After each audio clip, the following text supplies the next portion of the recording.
Despite important advances in technological innovation, today's world is still plagued by rampant inequality, starvation, and disease.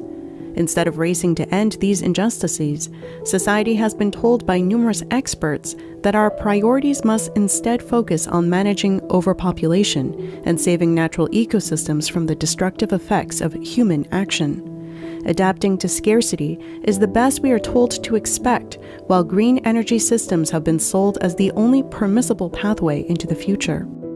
But could it be possible that those very remedies which we have been sold are actually much worse than the problems they profess to cure?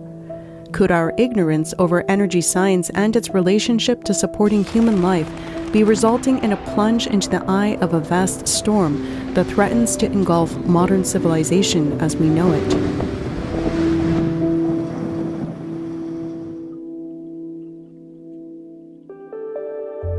It is interesting to note that in most post-apocalyptic stories featured in cinemas, television, and bookstores across the United States and Europe, dystopic scenarios are commonly featured with worlds suffering starvation and a lack of basic resources.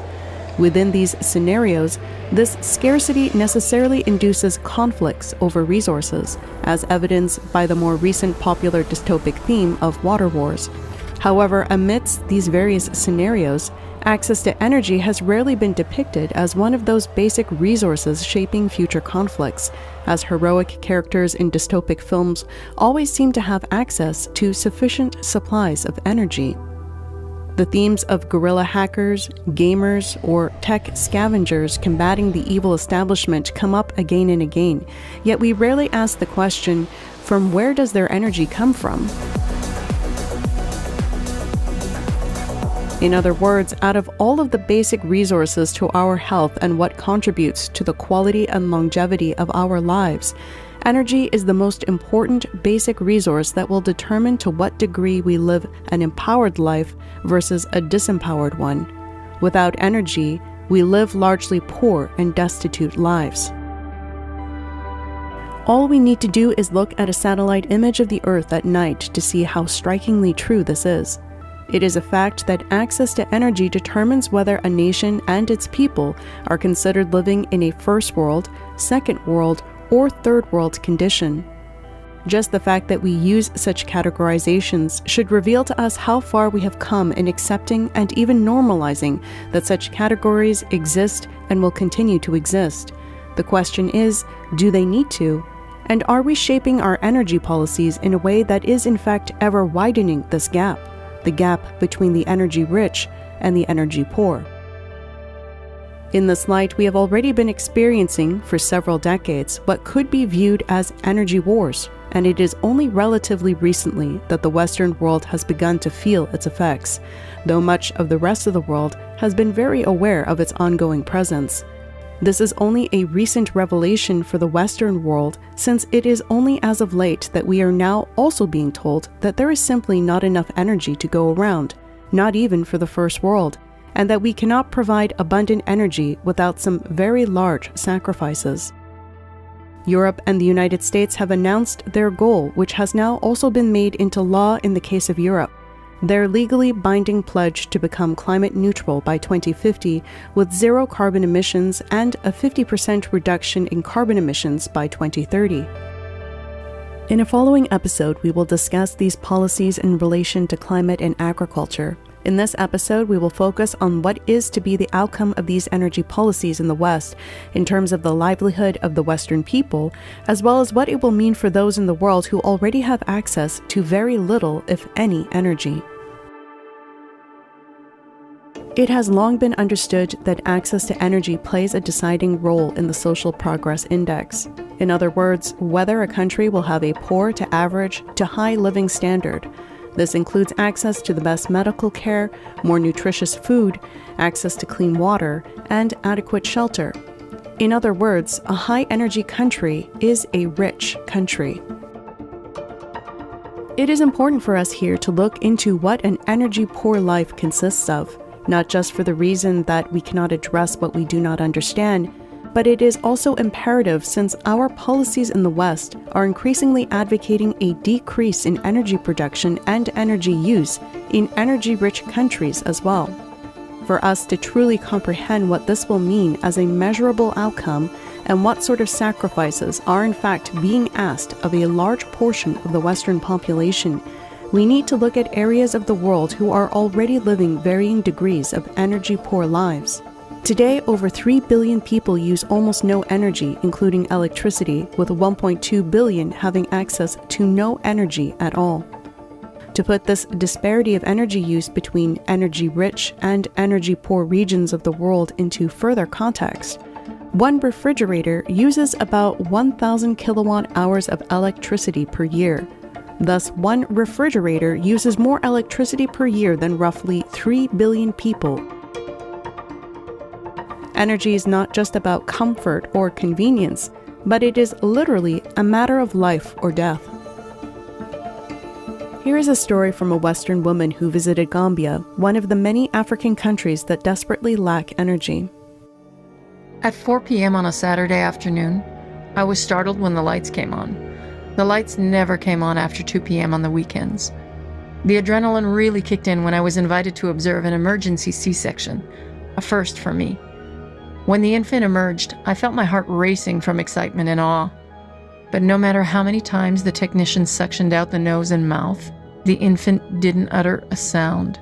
After 25 minutes, the technician and nurse both gave up. The surgeon later explained that the baby had suffocated in utero. If only they had had enough power to use the ultrasound machine for each pregnancy, he would have detected the problem earlier and been able to plan the C-section. Without early detection, the C-section became an emergency. Moreover, the surgery had to wait for the generator to be powered on. The loss of precious minutes meant the loss of a precious life. At that time, in that place, all I could do was cry. And later, I cried again. A full-term infant was born weighing 3.5 pounds. In the United States, the solution would have been obvious and effective: incubation. But without reliable electricity, the hospital did not even contemplate owning an incubator. The seemingly simple solution was not available to this newborn girl, and she perished needlessly. Reliable electricity is at the forefront of every staff member's thoughts. Without it, they will continue to give their patients the best care available. But in a country with an average life expectancy of only 54 years of age, it's a hard fight to win. This sort of tragedy occurs in many parts of the world on a daily basis. However, thankfully, it is occurring less and less frequently due to an increase in affordable, reliable energy, otherwise known as energy derived from coal, oil, and natural gas. The reality that we are often not told about is that coal, oil, and natural gas energy use is what is ultimately deciding the social progress index amongst most nations in the world today, including the first world countries. This is because it is still by far the most affordable, reliable, and efficient energy. We can see this most strikingly in the case of both China and India, countries that were once energy poor who have increased their access to energy use. In the case of China, they have now exceeded the life expectancy of the United States due to their increased use in coal, oil, and natural gas energy, as well as nuclear and hydro, with China now experiencing a life expectancy of 77.5 years, and the United States with a decreased life expectancy of 76.1 years. The reason for China now superseding the United States in longevity is due to their access to energy. Though the case of India has improved markedly, there are still many in India who lack access to significant energy. About 1/3 of all Indians live in poverty, with about 300 million, nearly the size of the entire American population, having zero access to electricity. In fact, within many places in developing Asia as well as Africa, the burning of wood and dung are still the primary sources of energy. Wood and dung are used to cook food using indoor biomass stoves. This has also created a tragic situation of a great deal of needless loss of life. Every year in India alone, there are more than 1 million people who die from indoor air pollution. University of California, Berkeley professor Kirk Smith estimates the health impact of cooking with biomass is akin to burning 400 cigarettes per hour in your kitchen.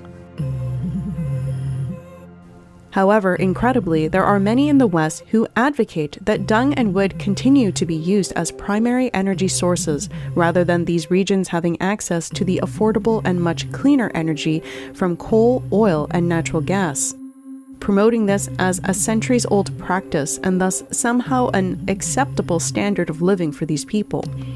What we are really saying is that it is all right if billions of people, estimated to be about 3 billion, live a life where there is no change, no improvement to their living standard, whereas in other parts of the world we view basic human rights to include access to medical care, access to clean air, and access to clean water. If we truly believe these are essential human rights, we have no place in promoting wood and dung fuel use in the energy-poor regions of the world as something that is acceptable or even sustainable, since does sustainable mean an acceptance of premature death and a greatly shortened lifespan? Let alone the fact that it is the women and young girls who are relegated to spending most of the day, every day, collecting wood, dung, and water, only to slowly poison themselves to death as they prepare the meals for the entire family. This is not an empowered life. It is a disempowered one, where individuals have no choice but to slave at menial tasks just to survive. In such a world, there is no opportunity, there is no real future. Thus, what is often not said is that the quality of energy use will determine whether there is human flourishing versus unnecessary hardship and suffering along with premature death. This is what it means to have access to affordable, efficient energy for most of the world. It is truly a matter of life or death, as well as a life with a future versus no future. The total world population is 8.1 billion, with 1.5 billion people using 1/3 the electrical energy of an average American, and 3 billion with access to hardly any electrical energy, if at all. Incredibly, despite 37% of the world population using as much power as a single refrigerator does in 1 year, we are telling these disempowered regions of the world that we cannot afford increasing their living standard through access to affordable, efficient energy. Ultimately, if you think about all the youth that everybody's mentioned here in Africa, if everybody's raising living standards to the point where everybody's got a car and everybody's got air conditioning and everybody's got a big house, well, the planet will boil over. It could not be made any more clear. It is considered intolerable for energy-poor countries to choose for themselves an increase in their standard of living through affordable energy, since, according to former President Barack Obama, the planet will boil over, and thus what are these regions of the world expected to do? Well, they are expected to continue living the way they have been for centuries, since these new ways of producing energy that Mr. Obama mentions cost trillions upon trillions of dollars. According to this viewpoint, the first, second, and third worlds must remain so, since we cannot allow for the planet to boil over, can we? For now, the logic is that the first world can afford the new energy that costs trillions of dollars, but the disempowered worlds can only have access to affordable, efficient energy, that is, coal, oil, and natural gas, what we used in the West to become wealthy, empowered first world nations. But now we are told these affordable energies will no longer be allowed. What will be the consequence of such a policy? Will we save the earth and its people from environmental destruction and lift up impoverished nations with clean energy? Or will we instead see a much more striking increase in poverty and disempowerment in the world, as well as a much higher death rate? Since these policies are effectively stating that these regions of the world must drastically decrease their energy access, effectively banning coal, oil, and natural gas. They will primarily be reliant on wood and dung fuel. Such a policy is very clearly advocating and justifying that there will be millions of people in the world who will have to die.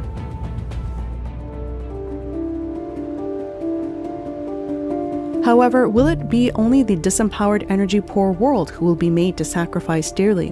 We should take a look into how these new ways of producing energy are meant to function from our first world policies as well. Since the European Union has proclaimed themselves to be the world leaders in committing to zero carbon emissions by 2050 and a 55% reduction in carbon emissions by 2030, making this into law, let us look at how the EU is leading the world into this green transition. This transition is to be achieved through a move from the cheap and affordable energies of coal, oil, and natural gas, the very foundation for what has created energy-rich nations, to renewable energies and biofuels. When the energy crisis hit Europe in 2021 due to political reasons and not anything pertaining to natural scarcity, EU climate czar Frans Timmermans declared in his opening remarks at the Fit for 55 discussion on October 6, 2021, "I want to say clearly that had we had the Green Deal 5 years ago, we would not be in this position. Then we would have much more renewable energy of which the prices are consistently low, and we would not be this dependent on fossil fuels from outside of the European Union." Thus, Mr. Timmermans was asserting that had the Green Deal been implemented 5 years earlier in 2016, then Europe would not be in the energy crisis it is in today.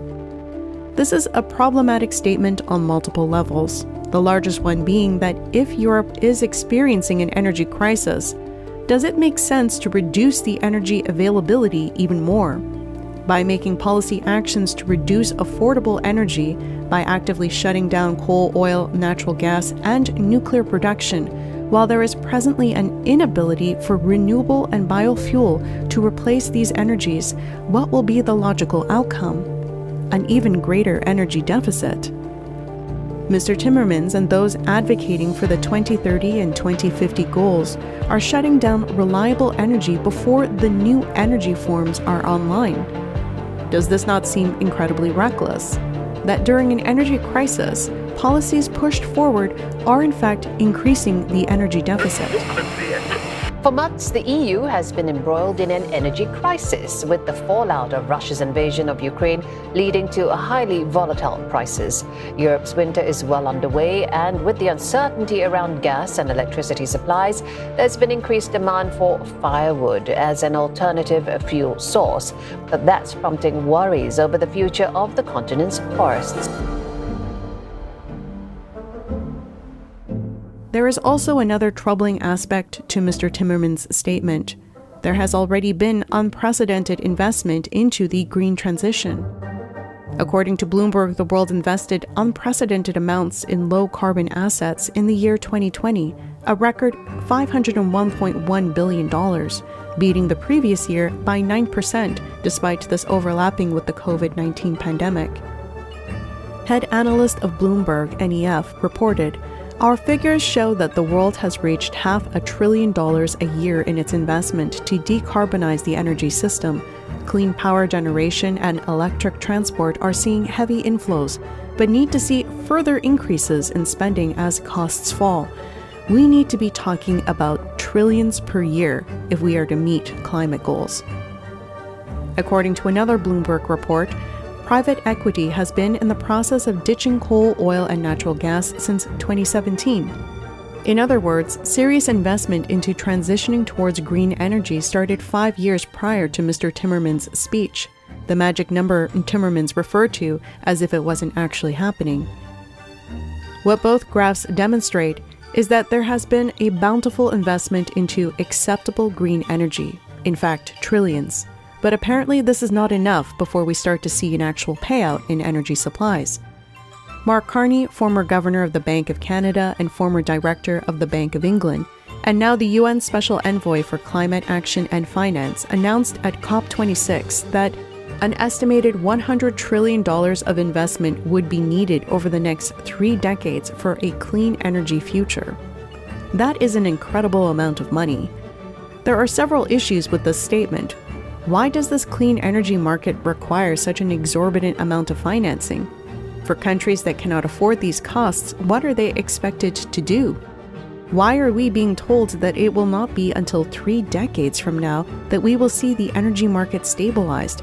And why are non-renewable energy supplies being rapidly taken down if the timeline to be fully operational using green energy is 30 years from now? Where is the energy going to come from in the meantime during this so-called transition phase?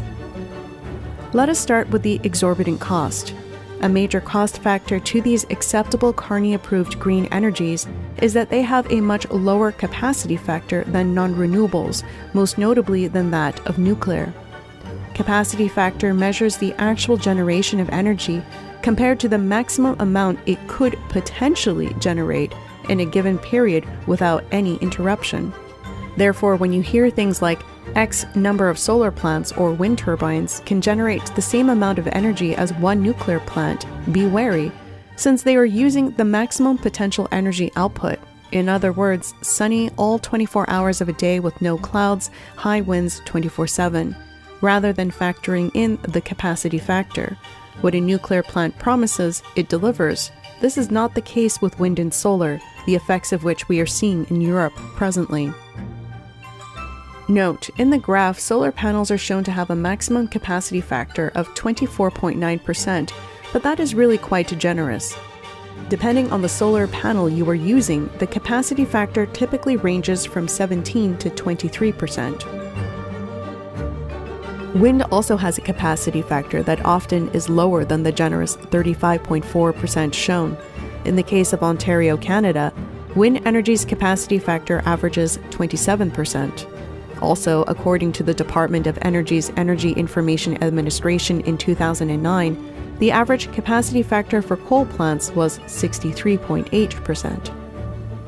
What this means is that if your country requires X gigawatts of energy to sustain itself, and if you are using solar or wind at a capacity factor of 25%, then you would need to build 4 times the number of solar or wind plants than what you would theoretically need in order to receive 100% of that promised energy output. In other words, the potential maximum energy output they use to promote their products as competitors to non-renewables. Thus, when claims are made that solar panels are the cheapest form of energy, they are not accounting for the capacity factor, and at best the cost is actually 4 times and at worst 6 times higher than what they are actually claiming on paper. However, this is still not accounting for all of the costs. Both solar and wind also have the extra cost of battery storage and a fully functioning energy grid for periods where there is no solar and wind activity. This energy grid is most often backed by coal, oil, or natural gas energy, otherwise by nuclear or hydro. Thus, so far, there is no energy structure that can exist solely off of renewable energy. In fact, in places where renewables have been more heavily implemented, there is still an inability to reduce coal, oil, and natural gas use by even 50%. This calls into question whether it is even possible to reduce carbon emissions in half by 2030 if renewables are still ultimately dependent on coal, oil, and natural gas, the only other alternative energies being nuclear and hydro. Germany, who is regarded as the leading nation pushing forward the climate-neutral goals of 2050, boasts of 45% gross renewable energy, but this is not telling the full story. In a 2021 study, the Fraunhofer Institute estimated Germany must install at least 6 to 8 times present solar capacity in order to reach 100% carbon-free goals by 2045, with estimated costs reaching into the trillions. The report says that the present gross 54 gigawatts solar capacity must increase to 544 gigawatts by 2045. That would mean a land space of 3,568,000 acres, 1.4 million hectares, which is more than 16,000 square kilometers of solid solar panels across the country. This is not even including all the wind stations. Farmland and forest will be destroyed and paved, all for so-called environmentally friendly, though unreliable and incredibly expensive, solar and wind renewables. In the midst of food shortages due to the energy crisis, which has reduced fertilizer production, Europeans are also being told that they need to severely cut down on farmland to make way for the new farms of solar panels and windmills. In addition, solar panels present a very serious toxic waste situation with no readily available solutions, unlike the case of nuclear, which we will discuss in another episode. The International Renewable Energy Agency, IRENA's official projections assert that large amounts of annual waste are anticipated by the early 2030s and could total 78 million tons by the year 2050 in solar panel waste. Harvard Business Review reported, if early replacements occur as predicted by our statistical model, they can produce 50 times more waste in just 4 years than IRENA anticipates. That figure translates to around 315,000 metric tons of waste, based on an estimate of 90 tons per megawatt weight to power ratio. Alarming as they are, these stats may not do full justice to the crisis, as our analysis is restricted to residential installations. With commercial and industrial panels added to the picture, the scale of replacements could be much, much larger. The Harvard Business Review adds that solar panel industry does not actually have a plan to deal with the massive amount of toxic waste that nations will have to deal with 10 years from now, adding that although the financial incentive for funding the production of solar panels is high, there is little financial incentive in figuring out what to do with the waste. Harvard Business Review writes, by 2035, discarded panels would outweigh new units sold by 2.56 times. In turn, this would catapult the LCOE, levelized costs of energy, a measure of the overall cost of an energy-producing asset over its lifetime, to 4 times the current projection. The economics of solar, so bright seeming from the vantage point of 2021, would darken quickly as the industry sinks under the weight of its own trash. Thus again, there are massive hidden costs in solar panels that presently do not account for the cost of managing its own waste at astronomical prices. But the fallbacks do not end there. Europe and North America will require huge volumes of steel and concrete to build the expected millions of solar panels and wind farms. How are the materials steel and concrete produced? By coal and nuclear energy. Steel and concrete production is so energy intensive that solar and wind energy are not actually sufficient to produce their own parts. Thus, renewables do not only rely on coal, oil, and natural gas for their backup energy sources, but they also rely on coal and nuclear for manufacturing their actual parts. So what is going on? Why are we pushing for goals that are apparently impossible to meet? Why would the EU and the United States shut down their energy without the ability to replace a substantial portion of it with renewables? And why does it seem like so many places in the world have achieved great success in transitioning to renewables? Take the example of Vermont State, which has one of the greenest grids in the United States, with 2/3 of their electricity coming from renewables and with the plan to reach 75% by 2032. However, what Vermont has come to recently discover is that reaching this goal is not just a matter of building solar and wind farms, but it is also about the limitations to their electrical grid. In northern Vermont, where there are not so many inhabitants, it was thought that much of the area could be filled with renewable energy farms. However, they hit their limit a few years back when they had reached the grid's electrical capacity, which is 450 megawatts. If we want more renewable energy, we'll have to build more solar and wind farms. However, if we want to be able to actually use that energy, more high-voltage transmission lines will also need to be built. This is not as easy of a feat as it first sounds. This is the population density of the United States. And this is where every big power plant is currently, which tends to be located in the areas of heaviest population density.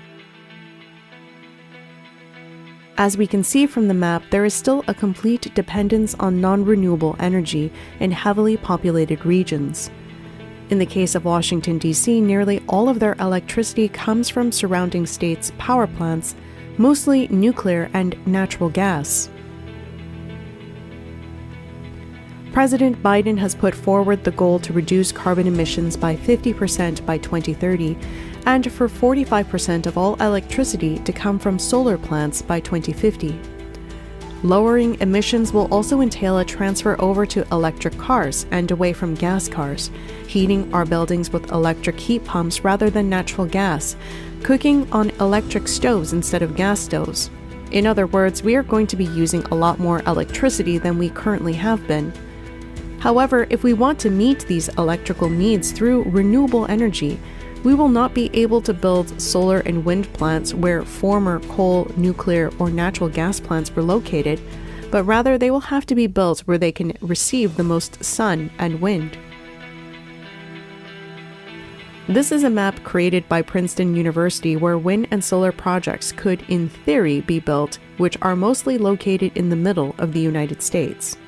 Another study made similar conclusions that the area marked in green would be able to supply 88% of wind energy demands and 56% of solar energy demands, totaling a potential of meeting energy demands according to the 2050 climate neutral goals. However, the people living in this region would only require 30% of this electricity. Thus, in order to meet the 2050 climate neutral goals, there needs to be a capability of transferring the electricity from here to here. This is a lot of electricity we are talking about here. Approximately 58% of the entire country's electricity needs, which will require the need to construct a lot of high-voltage transmission lines. According to the Princeton study, more than double what the United States currently has. This is problematic on several fronts, the most obvious one being that coal, oil, natural gas, and nuclear energy will be required to build these transmission towers that will require massive amounts of steel, on top of the massive quantities that will be needed for wind and solar plants, which also will need energy from coal, oil, natural gas, and nuclear, since they cannot be made without these higher density energies. The other issue with these towers is that they, unlike regular transmission lines, use a bare wire. The reason why these transmission lines need to use a bare wire is because they will need to carry electricity for much greater distances than they currently do. This is because, as already explained, most of the solar and wind plants will be located in the middle of the United States, which is a great distance from the most densely populated city centers. Presently, we use alternating current which cannot travel efficiently over long distances. By the time it reaches its destination point, we will have lost most of the initial energy generated. With high voltage direct current, we can deliver the electricity with minimal loss. The downside to this is that we need to use bare wire. These wires are insulated by the air and must be kept far enough apart from each other. Otherwise, the consequences are extremely dangerous. Thus, building a massive array of high-voltage bare wire transmission lines will mean that there cannot be any trees anywhere near these power lines, which risks exploding if they come into contact with branches or even leaves. In fact, this is how some of the California wildfires were started. To meet the electricity needs Americans will require to reach the climate-neutral goal of 2050, these transmission lines will actually have to be increased in size, since bigger lines mean more electricity transferred. The bigger the lines, the further apart and taller the towers will need to be, which means they will require more bare land and more materials such as steel, which requires energy from coal, oil, natural gas, and nuclear energies. This will mean that a great deal of the forests in the United States will need to be cut down, since bare land will be needed for the solar and wind plants, and bare land will also be needed for these high-voltage transmission lines, and there will be many of them. It is hard to think where forests can exist in this envisioned climate-neutral world. These transmission lines can also experience overload, which again is extremely dangerous, not to mention costly, with massive setbacks to delivering electricity to these regions. Presently, there is the push in policy to build these massive transmission lines before we have the solar and wind plants even online, since theoretically, it takes 1 year to build one solar generation project, whereas it takes 3 to 10 years to build the transmission lines for these projects. There should be a very clear irony developing at this point. How are we to lower our carbon emissions when the projects that are supposedly going to help us reach these goals are in fact going to require more energy use from coal, oil, and natural gas? With only nuclear and hydro plants being able to cover these needs as carbon-free energies, yet the United States is in the process of shutting down their nuclear and hydro plants, not building more. How are we to reduce carbon emissions in half by the year 2030 when these projects that are carbon energy dependent will take up to 10 years just to achieve the first stage of development? And how can a world free of carbon emissions be maintained if the production of carbon-free renewables requires higher energy density fuels that can only be met by coal, oil, natural gas, hydro, or nuclear? In other words, this is an impossible goal to reach by 2030 and 2050. In fact, it is an impossible goal, period. The present plan to generate solar and wind plants with massive transmission lines will require more carbon-based energies for their production, not less. This is not a zero-carbon self-sufficient plan, and it will come at the cost of wiping out massive forests and farmland areas. And we are doing this for what will ultimately increase our use of carbon-based energies? There is the other question of how will such a plan affect the standard of living for those inhabiting the middle of the United States, an area that is mostly agriculture-based. Where will the food be produced if the land is now to be used for solar and wind farms? This question will be discussed in greater detail in a following episode. Since these transmission lines are being proposed to be built first, projects have already been started to build transmission lines where they know for sure there will be large electricity needs.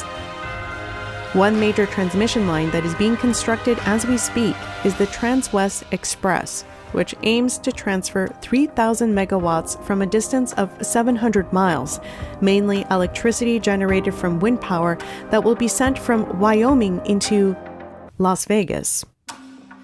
Yes, you heard right. Wyoming is to be filled with wind farms in order to supply the electricity needs of Las Vegas, the City of Lights, along with its notoriously nefarious economy base.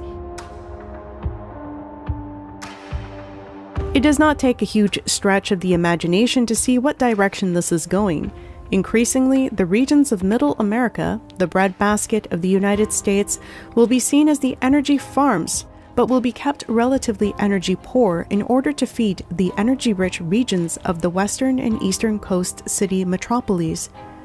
Increasingly, there will be a greater gap between the energy haves and the energy have-nots, whether one can afford to pay the exorbitant price for the luxury of energy. Not to mention that such a policy outline very clearly shows an intention to decrease food production within the United States. If this seems like a bit of an exaggeration, we only need to look at the case of Beirut in Lebanon. Due to the frequent power outages and blackouts in Beirut, which occur on a regular basis, a market was created where the wealthy and powerful purchased generators that could meet the electricity demands of the average Lebanese person during these blackouts. Thus, most Lebanese people living in Beirut who want reliable electricity need to pay 2 energy bills, one to the city and about double that amount to a private supplier. These private electricity suppliers are known in Lebanon as the generator mafia. You paid 2 electric bills? As all Lebanese people, we pay 2 power electric bills. We pay 1 power electric bill to EDL, and you pay like the double of that to the private generators in general. Let's be frank with this. So the average Lebanese, they need electricity. They need power. They don't need to live in the dark. So they don't care where this comes from. We can't live without electricity for 12 hours a day. So we have to rely on private generators or diesel generators, and we can't all afford it. So the idea of having what we call a neighborhood generator evolved. Every powerful person in the neighborhood will buy a private generator, produce electricity, and sell electricity to the neighborhood. That's what we call the generator mafia. This situation in Beirut has become so lucrative for the generator mafia, who also gives payouts to members of government, that there is actually no incentive to correct the problem of an electricity deficit. The government of Beirut, in fact, backs the generator mafia and is content with this arrangement, which is lucrative for the few. If you are in a position where you cannot afford to pay electricity from the mafia, you can go for up to 12 hours a day without any electricity.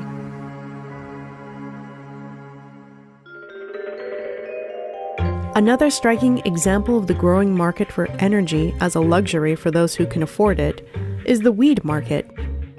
Marijuana cultivation is the world's single most electricity-intensive agriculture business. Electricity used by the cannabis industry has been increasing sharply over the past several years in the United States, especially for such weed capitals as Colorado, whose almost entire economy is increasingly becoming dependent on wheat production. In the case of Colorado, this growth in the cannabis industry has been increasing its electricity demands by about 34% each year. The electricity intensity of cannabis cultivation is 23 times that of a hospital, and about 130 times that of an average American residence. And about 85% of Colorado's electricity comes from coal, oil, or natural gas plants. In 2013, Denver, Colorado was using approximately 100 gigawatts for their legal weed production. This does not factor in the illegal growth that is also occurring. In 2016, this increased to 275 gigawatts. Sales increased by 34% in Denver from 2016 to 2018, which means electricity costs likely also increased by a similar margin, meaning in 2018, Denver would have used approximately 369 gigawatts in electricity for their legal weed sales. In 2020, Colorado's legal marijuana sales doubled from their levels in 2016. To put this into perspective, the electricity consumption for the cannabis industry in just Denver alone in 2016, which is most certainly a great deal larger today, was at the time consuming as much electricity as the entire country of Burundi. The cannabis industry has an image that is very green and of the earth. However, the reality of the cannabis industry is that to meet current demands, electricity directed to cannabis production will exceed the energy use of at least 50% of the world's population in total every year. Recall one fridge uses the same amount of energy as 3 billion people do every year. And 1.5 billion people use 1/3 the electricity of an average American. How again are we justifying the policy that energy-poor regions should not be allowed to increase their standard of living using coal, oil, or natural gas? How are we justifying that hospitals cannot have access to reliable and affordable energy while the cannabis industry continues to grow at an exponential rate? Is this not horrifically hypocritical? And is this not once again a prime example of how energy use is increasingly being viewed? That the energy-rich countries will be permitted such luxuries, while the energy-poor cannot even have access to adequate energy to power their hospitals and save precious lives. That such policies will be demanding the premature deaths of millions of people. And for what exactly? Certainly not a zero-carbon emissions world. Is this not a very revealing trend we are observing? Energy towards electrifying Las Vegas, a generator mafia, and electric economies based off of drug sales. It appears as if the black market is being trumpeted as the savior of the planet. Then there is the matter of electric cars. The future of the auto industry is electric, and battery technology. Electric cars have been heavily promoted as the solution to how the United States can drastically decrease its carbon emissions to meet its 2030 goals. The governor of California, Gavin Newsom, issued an executive order banning the sale of new gas engine vehicles by 2035, requiring all new cars to run on electricity or hydrogen. We will be the first jurisdiction in the world to require all new cars to be sold to be alternative fuel cars. 30 countries have joined this pledge, including Britain, Canada, India, the Netherlands, Norway, Poland, and Sweden. The United States, China, and Japan have abstained. In addition to this, 6 major automakers also joined this pledge, including Ford, Mercedes-Benz, General Motors, and Volvo, to phase out sales of new gasoline and diesel-powered vehicles by 2040 worldwide and by 2035 in leading markets. The world has approximately 15 to 18 million electric cars. It could increase to 300 or even 500 million theoretically, but that would reduce the world's coal, oil, and gas consumption by not even 1/2 of carbon emissions. The reason for this is because electric vehicles cannot replace the functions of airplanes, large transportation ships, and large transportation trucks, including the small diesel-run trucks and equipment needed to mine the rare metals to build the electric cars in the first place. And the more electric cars we build, the more carbon-based fuel we also use. The other problem is that, as already mentioned, all electrical grids need to be backed up by coal, oil, or natural gas energies, if not nuclear or hydro, since renewables are too unreliable to power the grid on their own. Thus, the reality is that electric cars rely on an electrical grid that is mainly supplied by coal, oil, and natural gas, and are otherwise using nuclear or hydro. In order for the electric car industry to exist, you need to mine from somewhere in the world 500,000 pounds of minerals and rock just to make one battery. This mining is mostly done in other countries which pollute their countries. Wherever mining is done, this is an energy-dense process that is entirely reliant on carbon-based fuel. It is especially reliant on diesel-powered vehicles, the dirtiest air pollutants. Again, we find that the claim that electric vehicles are going to somehow help us reach a carbon-neutral economy by 2050 is just not true. The entire industry base for the electric cars, as well as their energy supply through the grid, is completely reliant presently on coal, oil, and natural gas fuels. In this case, not even nuclear can offset this, since you would need nuclear-powered vehicles to do the mining and shipping, which is simply not feasible presently, and this would still not offset the other forms of pollution that come with extensive mining. The reality is, electric cars are actually more harmful to the environment than gas-powered vehicles. An electric vehicle has already emitted 10 to 20 tons of carbon dioxide before it even gets to your driveway. Carbon dioxide that was produced by the mining, manufacturing, and the shipping for said electric vehicle. The first 60,000 miles you drive an electric vehicle, that electric vehicle will have emitted more carbon dioxide than a conventional vehicle. You would have to own the electric vehicle for 100,000 miles before it gives a lower carbon footprint. However, this is assuming you will not need replacement parts, which seems highly unlikely with the track record of electric cars thus far. There are about 16 major areas in the world where most of the mining occurs for the production of renewable energy materials, including for electric cars. In the case of the Democratic Republic of Congo, working conditions are the most notorious, in which child slavery is used in running these mines. Once again, we see that the renewable energy market is in fact a major contributor to the disempowerment of Africans. It is not just renewables and electric cars that benefit from these mines. It is also the manufacturers of our computers and our smartphones, something Western society is completely dependent on, and one could even say addicted to, with many consumers replacing their laptops and smartphones on a frequent basis. In fact, so-called green companies like Apple encourage this consumer trend. Companies such as Apple have kept a public appearance of being green due to their 100% renewable branding. This is what Alex Epstein had to say about this in his book, Fossil Future. For several years now, Apple has been claiming to great public acclaim that it uses 100% renewable sources of energy, such as solar and wind, for many of its energy needs, including its data centers. This is not remotely true. For one thing, Apple, like everyone else, uses oil for transportation energy to ship its finished products, as well as every material at every stage of its vast supply chain. It uses fossil fuels for industrial heat. When Apple says powered by, it is disingenuously referring just to electrical power in order to conceal its use of fossil fuels for transportation and heat. And in the realm of electricity, Apple is nowhere near 100% renewable.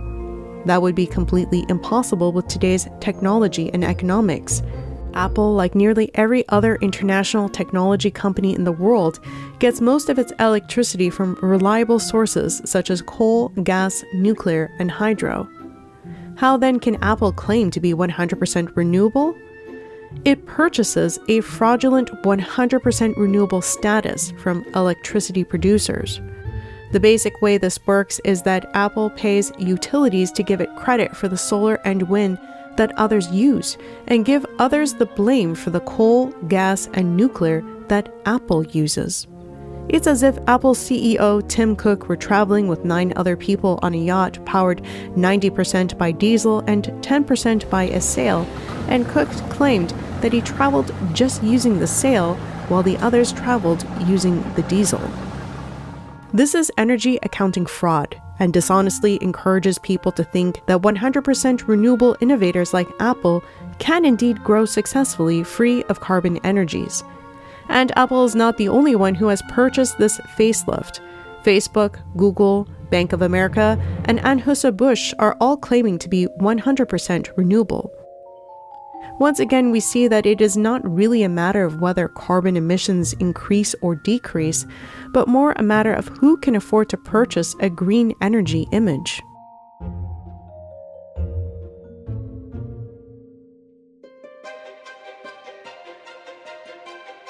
So, are we all doomed? The answer is no, and it is a solution that has rather tragically been staring us all in the face for several decades.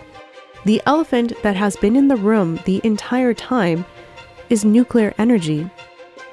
Nuclear energy is by far the most efficient, reliable, safe, and affordable energy source we have available to us presently. For decades, we were told repeatedly that nuclear energy was simply too dangerous, too expensive, and would take too long to build. However, what we are seeing today is that China, Russia, South Korea, and India are swimming in the opposite direction and have recognized that nuclear energy is essential to a clean, stable, and affordable energy future. More recently, countries such as the United States, Canada, France, and Japan are realizing that they cannot afford to shut down all their nuclear energy. However, the pace is still rather sluggish compared to the Chinese, Russian, and Indian financing of 49 out of the 57 nuclear plants being constructed worldwide.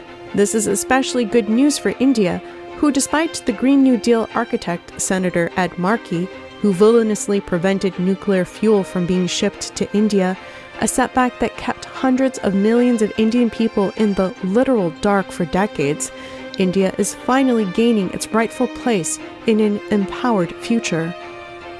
Alex Dimitrios of Space Commune writes, "Meanwhile, the world watched as Germany's Energiewende plan to switch off their nuclear plants and spurn Russian gas resulted in the humiliating destruction of their industrial base and a stunning decision to begin burning coal, wood, and dung to survive through the winter." In a massive turnaround from COP28 goals, 22 countries this past October 2023 declared their intention to triple global nuclear energy capacity by 2050 in the name of net zero. This trend seems to have been largely, if not entirely, due to the fact that China, Russia, and India are finally in a position to choose a nuclear energy future for themselves that is now beyond the policing of the West. And because nuclear energy will in fact greatly boost their energy economies, which again, as we have been discussing throughout this episode, means a massive boost to their living standard and future possibilities, the West is in a position where it cannot afford to find itself lagging too far behind. It appears the West was fine being nuclear energy free if all of its competitors were also nuclear energy free, whether by choice or not. In other words, it appears the West was fine promoting an energy outline that was to further deprive most of the world from becoming energy-rich economies. However, if the West were to continue to ban and shut out nuclear energy, while China, Russia, and India continued to increase nuclear energy, this would mean that the West would fast become an energy-poor region of the world in relation to these Asian giants. And as we have made the case thus far, it is the energy-rich nations of the world who can achieve empowerment for themselves and help other parts of the world achieve this as well. In fact, this explains what would otherwise be entirely inexplicable: the band U2's sudden, complete reversal on nuclear energy. Going from this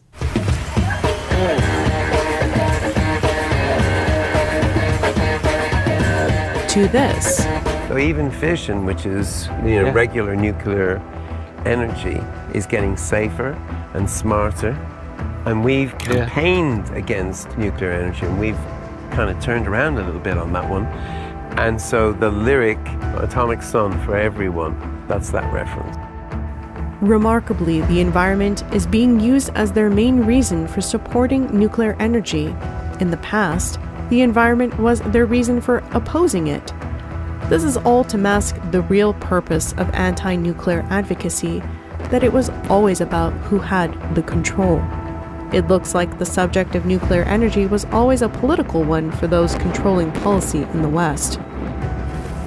It will be necessary to reevaluate our assumptions about nuclear energy and its relationship to humanity and nature as a whole if we truly wish to navigate out of the eye of this storm while there is still time.